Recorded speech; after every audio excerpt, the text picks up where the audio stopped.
there! Want to set up your Gmail account on the Mail app of your iPhone? You have come to the right place. In this guide, I'll take you through the steps so you can easily get everything set up. If you would prefer a more focused experience, you can also opt for the Gmail app. Let's dive right in. Solution 1. Add Gmail to the iPhone Mail app.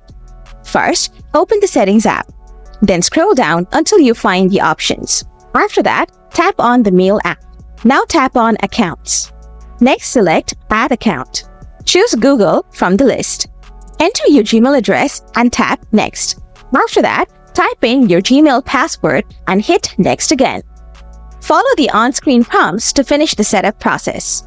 Finally, tap Save to successfully add your Gmail account. Solution 2. Install and use the Gmail app. Open the App Store on your iPhone.